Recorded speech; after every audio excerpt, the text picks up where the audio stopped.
QATV, in compliance with FCC regulations, is prohibited from exercising control over the content of independent, member-produced public access programming.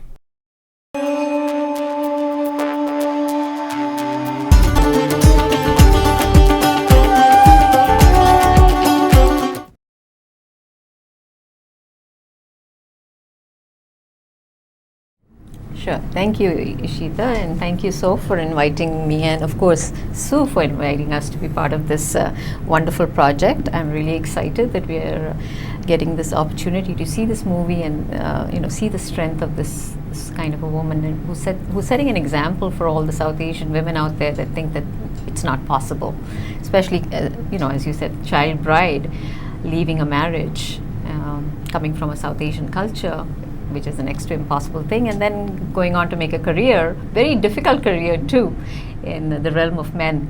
But regardless, let me tell you something about Saheli. We've been in existence now for 20 years. We just celebrated our 20th year.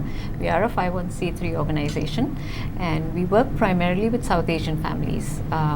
We want to empower them. We want to enable them to continue having as fruitful a life as they can possibly have here within our means, that is in the United States. And domestic violence is a large part of what we do, the services we provide, because it being such a prevalent crime and a silent crime. Our South Asian culture doesn't allow for speaking about these issues, so confidentiality is a huge part of this whole, not just for them being afraid of the abuser, but from society as a whole, which is not so obvious in the non-Indian community, or non-South Asian community. They're more afraid of just the abuser. But in our case, we talk about just the community at large that they want to be sheltered from, where they don't want people to know what they're going through. So we play the role of being their confidant, mentor, guide, and resource, to getting the help they need. Other than that, Saheli has been working with the women to make sure we get them the training they might need. We run, as you know, from Quincy, we run our English PC classes from here. Occasionally we have our English language classes too, which is all offered free. I think there's a $10 charge for materials, but other than that, it's entirely free.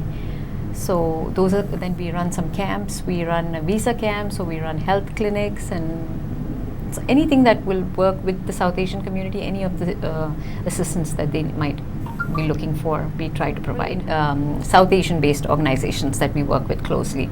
And of course, the other organizations that we work very closely is Dove, Reach, ATASK. These are amazing organizations that provide us all with the help that we need that we cannot provide. We are a very small organization.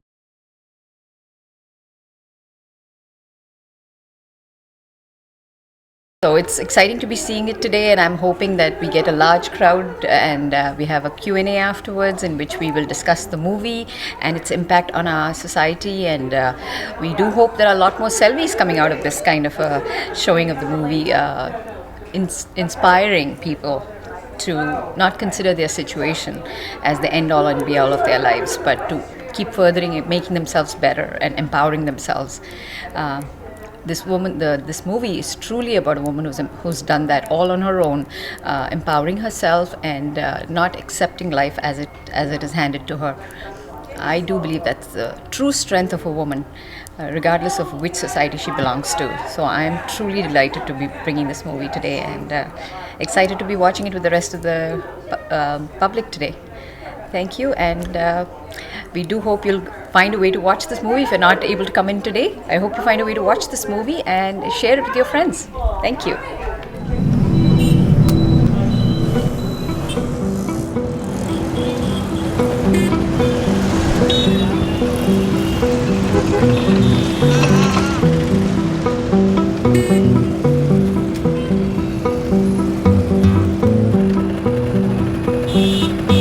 Do you like me? I like you very much. Why? Because you have a very good personality. My personality?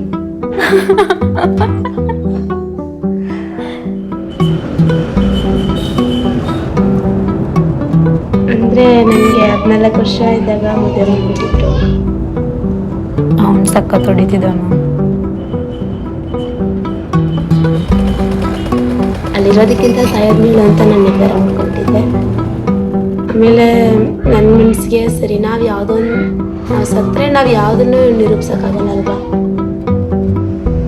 ನಾನು ಸತ್ತೋಗ್ಬೇಕು ಅನ್ನೋ ಒಂದು ಮನೋಭಾವನೆಯಿಂದಲೇ ಬಂತು.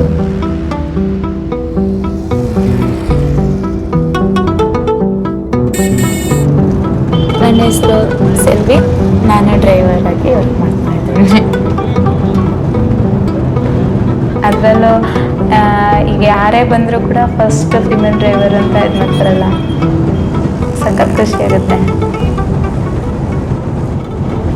ಜೊತೆ ಜೀವನ ಮಾಡಲೇಬೇಕು ಅಂತ ಅದು ಇಂಡಿಯಾದಲ್ಲಿ ರೂಲ್ಸ್ ಇದೆ ಅಂತ ಸುಳ್ಳು ಅಷ್ಟೇ.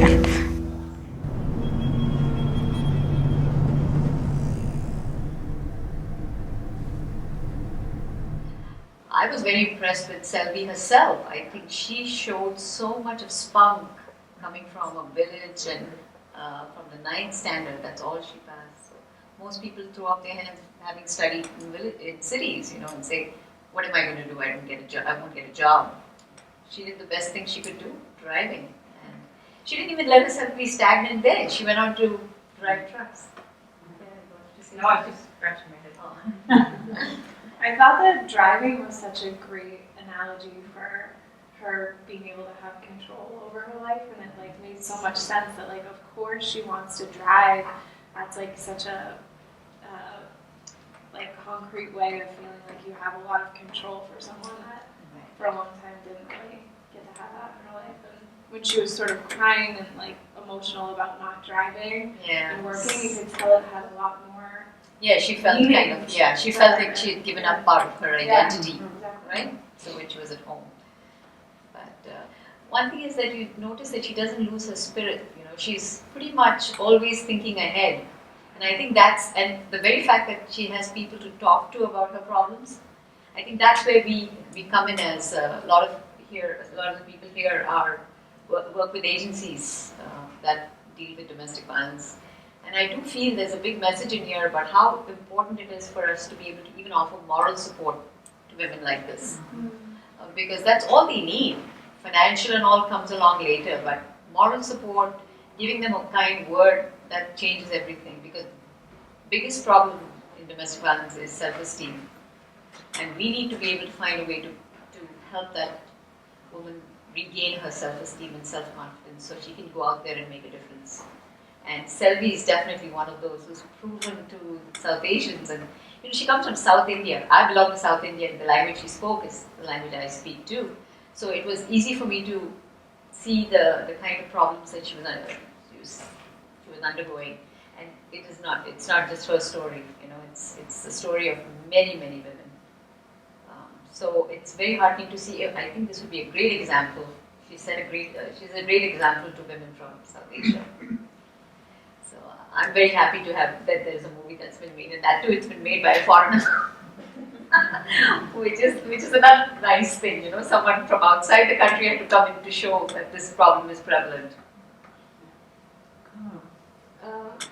The statistics that they showed at the beginning, before the movie started, and it says UNICEF, but how long ago, how old are those numbers? And the second question is that I thought that in India it's now it's illegal, it's a law for girls to be married under 18, am I wrong? It is illegal, but it's happening. Especially in the northern states and some of the villages, there is no laws controlling other than their own khap panchayats in the north and, those small little villages, village heads. So unfortunately, it's not being enforced as stringently as it should be. Yes, it's illegal in India. And those numbers could be very well from the time when the movie started filming, which was 10 years ago. It's a 10-year-long project that, Yeah, it does happen so in India, even because I'm a law graduate from India, and we do have really strict and stringent laws.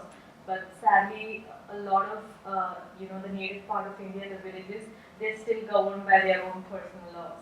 And even if the legislator comes with a law or codifies it, they would not apply it because they're still governed with a personal law, and India has been trying to enact an act called the UCC, the Uniform Civil Code. So that is, if that, I don't know when it would come, but if that comes, all the personal laws go, and it's only one universal law, everybody would be governed to. Yes. So Even dowry is illegal in India. Dowry, which is an even bigger problem. I mean, not even, I should say even big, but just as big a bigger problem, which occurs even in cities, is banned. So if there's any hint of it to the officials, I mean, if there's someone has the courage to come forward, there is action taken against them. But unfortunately, there's so much fear. No one wants to come forward. They're worried that their daughters are going to get abused, and again, there's a stigma involved. When there's a marriage, it's like the woman is given to the other family, and they're no longer part of their own family. They're now part of the boy's family. But it's changing. It's changing in the cities, yes. There is a Thankfully, new enactment called the 398, so Yes. that is an anti-dowry law. And yes, anyone who applies for that law does not have to go to the magistrate and all. It's a direct, put in the jail sort of a thing. So that's a very big boom in India currently. yes, I agree with that, absolutely. Yes. And even here, I think sometimes it can be a problem, even if, the laws forbid it, the culture, sometimes people go back, right? Oh yeah. We have cases here, that where they have problems back in India because the parents are asking for additional monies or additional materials, or houses and cars, and they want that. They just don't want something small. They want in return for it's almost as if they're selling their sons, for this kind of price. So it's there, and we have many cases we have to deal with where there's a lot of cruelty. When the parents visit here, they exhibit a lot of cruelty towards their daughters-in-law because their parents have not provided as much as they should have back. And they also threaten them with brutality towards the parents. So the daughter complies with their demands here, so that their parents don't have to face any kind of, So it's unfortunately, again, all these laws are there. I wish they could be applied across the board, but they don't get applied. It's a slow process. India is such an old culture that change is slow. Rigid. Very. There's so much of good in it, Yes. but there's also so much bad. So we just hope and pray that it slowly but surely takes shape and changes. I'm feeling very blessed as far as SAHELI is concerned. We see a lot of young women approaching us, which is a huge shift from years ago when women who had children and who have been suffering years of abuse come forward. But now it's women who face violence, choose not to have children and wait and come forward and seek help. And that's what I'm really appreciating in our community. That means there's a change. People are not accepting this as the norm. Parents are supporting their children.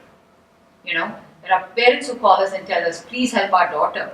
When there never was something like that. Like for instance, you see Selvi herself. She had no support from her family. And her own brother, even despite getting her married off to another family, chose to call her a prostitute when her own husband, sold her off for money. So there is no acceptance of anything that happens to you. Was no acceptance, I should say. So it's changing. Anyway, I'd like to... I wonder if you can talk about some of the work that SAHELI's doing now locally to support women. Yes, we of course have a helpline that we answer, 3 times a day. We pick up the calls that come in, and if it's a domestic violence case, we generally talk to them about how we can assist them. There are several steps to it, but essentially we assess their case, we figure out what it is that they need, and if it's anything, there's immediate danger to them, we help them in taking them out of that situation. We try not to break marriages. Our goal is not to break marriages, which is somehow for a long time we were seen as an organization that interfered in people's marriages and broke up marriages. So we were actually not very well accepted for a long time. It's now changing. That too is changing because we're seeing that that's not our goal. Our intention is to make sure that everyone is safe in a marriage or a relationship. So we help them assess their situation. If they really want to leave the marriage, then we help them find a space to move to, maybe a shelter, temporary shelter. Then later on provide them some housing, through the emergency housing societies. And then economic empowerment. We help them get to classes, professional trades, anything that they want to study so that they can make themselves economically empowered and go on to have careers for themselves. And we've proud to say that we've helped many women to come out of their own situations and gain self-confidence. That's our, even though we aren't able to provide so much in terms of funding, we are able to give them the strength of, what do you call, strength of mind or strength of whatever it is, I say, just confidence, boosting their self-confidence and making them feel that they can go out and do it on their own. They don't need to lean on anyone, because ultimately, just like Selvi does it, it all has to come from within. You can't be leaning all your life on an organization or a single human being. You have to do it on your own. But that comes with the strength. That's what we strive to do in Saheli. Help the woman gain the self-confidence that she has inside of her. So. And then we're going to talk about a few cases like we did the mother-in-law case. The in-laws, when they come to visit their children here, or their son in this case, or in cases, they expect so much from the daughter-in-law.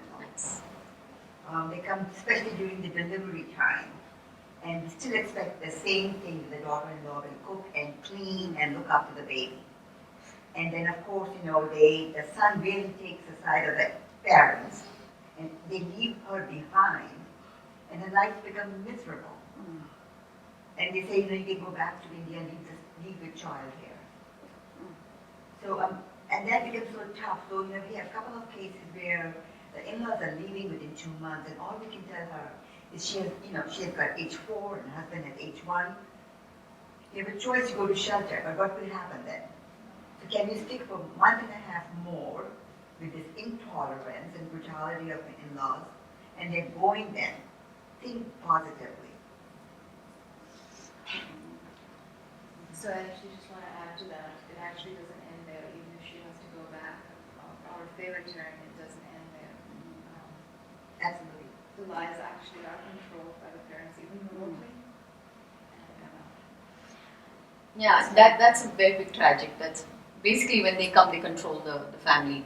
Essentially the boys tend to be very, in South Asia, there is a culture that when a boy is born, he is going to be taking care of the parents, which is why he's always treated much better than the girl child in the house. When a son is born, it's celebrated. Girl child is okay, she's here and she's another burden. That's how it was looked at. So it was always left to the boy to take care of the parents when they were in their older years. So no matter who the boy married, his first priority or first responsibility was his parents. And that's so, fine. I don't see anything wrong. No, there isn't anything wrong, but what would then happen is, especially in this day and age when they move out of the country or they're out here and there are parents, they want more than just the monies that are sent to them. They want to be in control of the son's life to the extent where they want to marginalize the wife. That's where the problem starts to occur. It doesn't occur in initial. I mean, if they all live together, it's I don't think there's any. It's nice that he wants to take care of his elderly parents, but it doesn't happen. It ends up becoming more of them controlling their married life. Well, it's an attitude towards girls. Girls have to be giving, and they have to keep giving. Yes.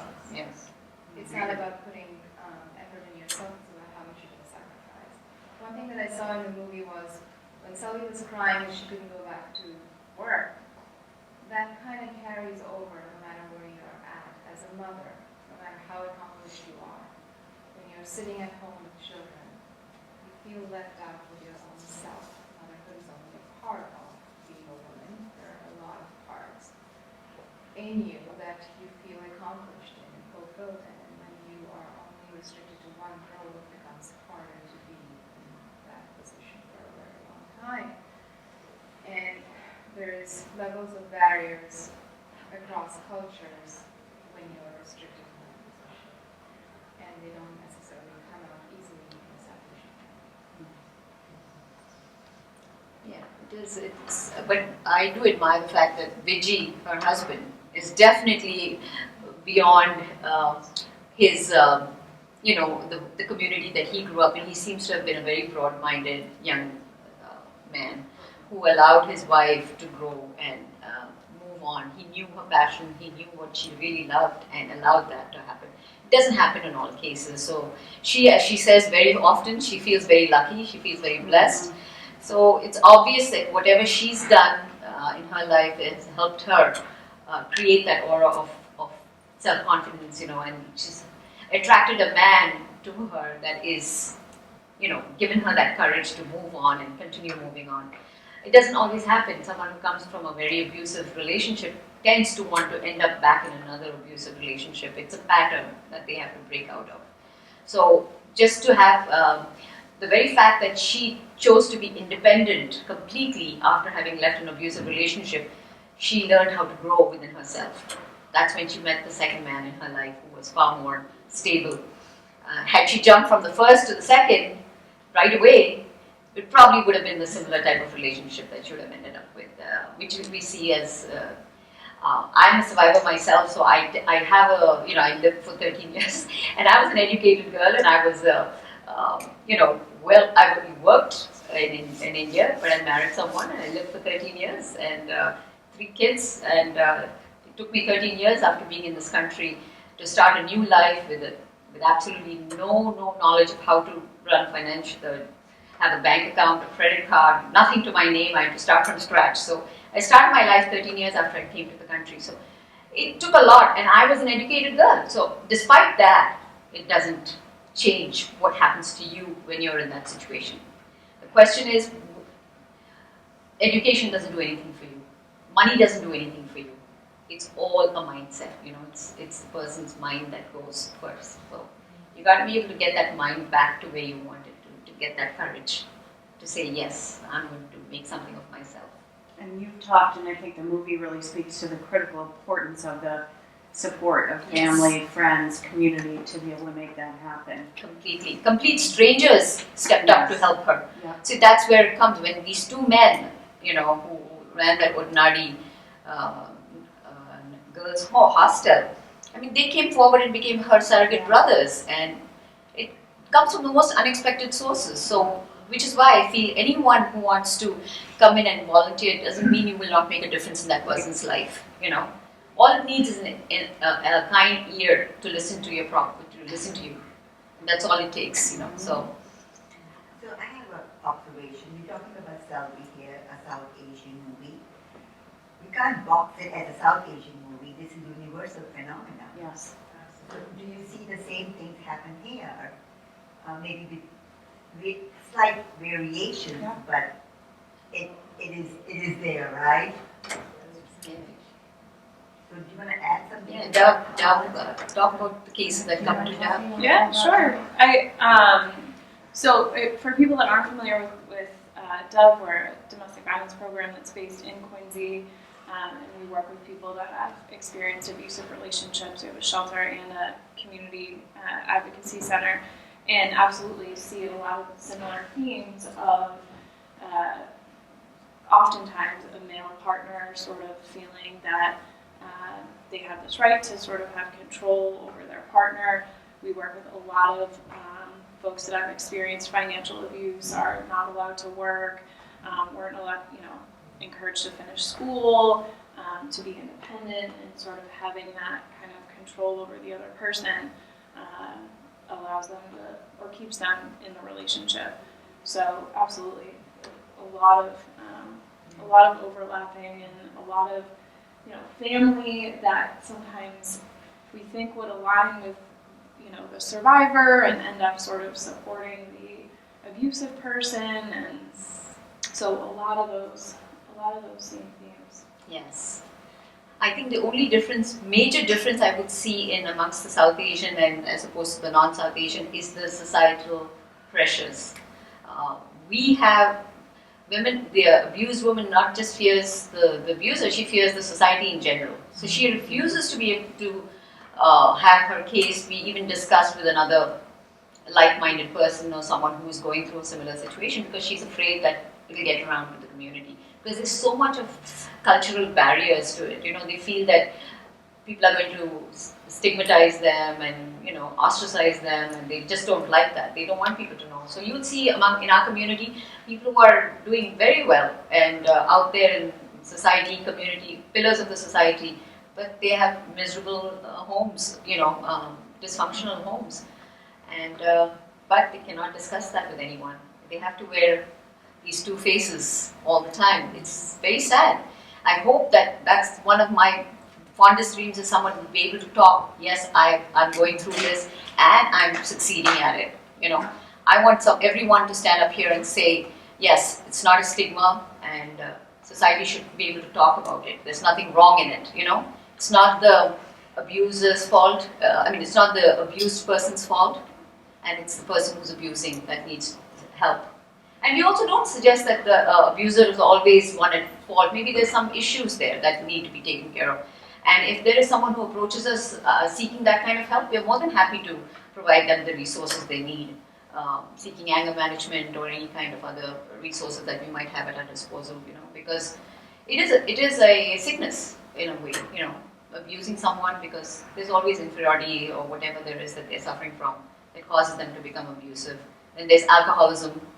Yeah, and also the social sanction where that we allow. Yes. Yeah, a man can do anything kind of a thing amongst the South Asians. That's another thing. A man can get away with a lot, and the fact that wherever you go, your home is close to you. Your parents will not take you back because of the social stigma. So you have nowhere to go. I have control over you, kind of a thing. So, yeah.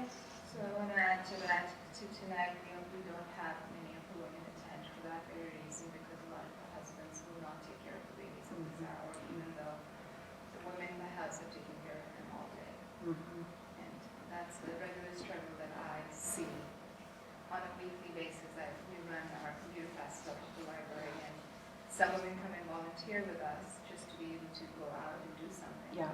And some women want to just come and learn. And it's very hard to find childcare.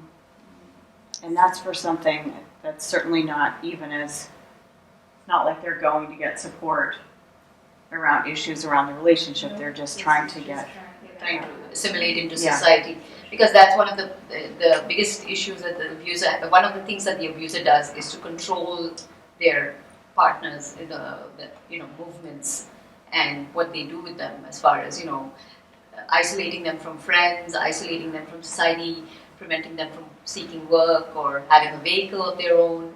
There's various ways that they don't just get physically abused. It's always a whole lot of other things revolve around it. So yes. I think to Usha's point, yeah. the themes are similar. Yes. It just looks a little different, right? In every culture, different communities. Absolutely. Yeah. But every culture has its culture. Right. Yes. Every Yes. culture has its social norms, and unfortunately, sexism is not unique to any one society. It's pretty universal. Right? Everybody wears two masks, right? Everybody wears two masks. Exactly. Or more than two, multiple masks. Actually, they've stopped ultrasounds in India now. It's been banned now. No doctor can perform an ultrasound without getting arrested for it. It's because there was this feticide. Thank you for coming.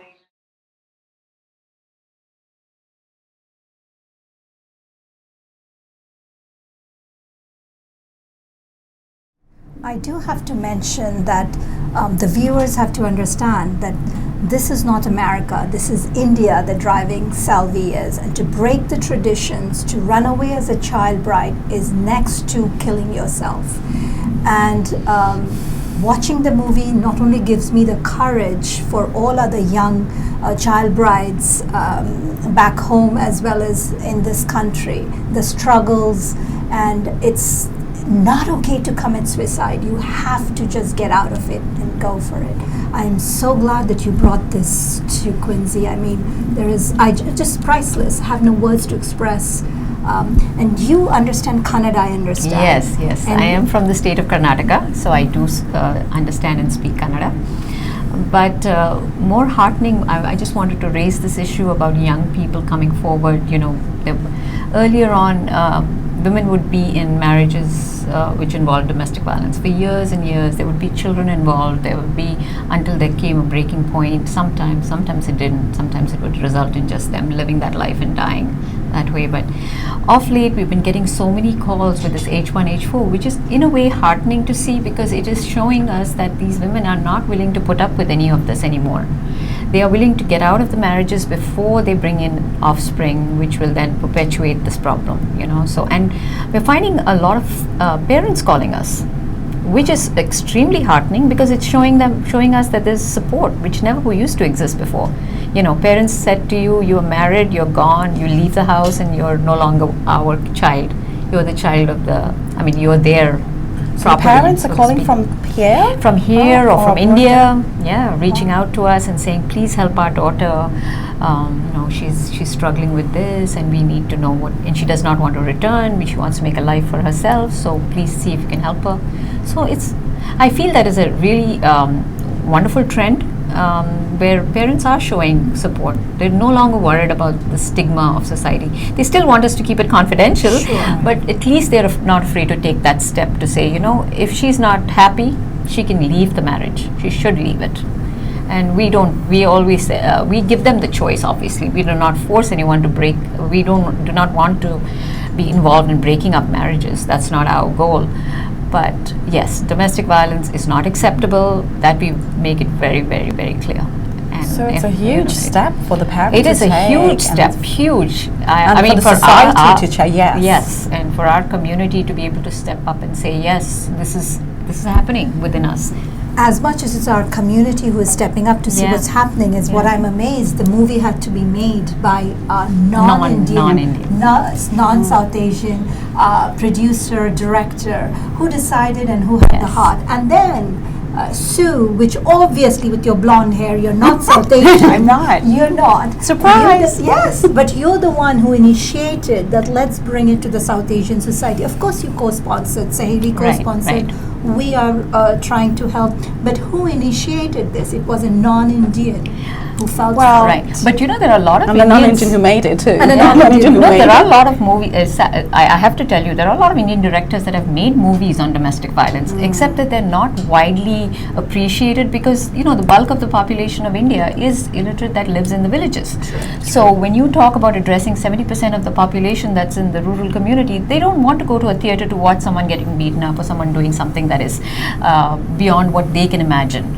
They want to see the song and dance and routine, and they want to see these larger than life heroes in the movie, which is why it's not widely accepted, and there is no money involved in something like this, sadly. But you're right, it's nice to see that someone else from outside the country is coming out here and showing the story of this wonderful young girl.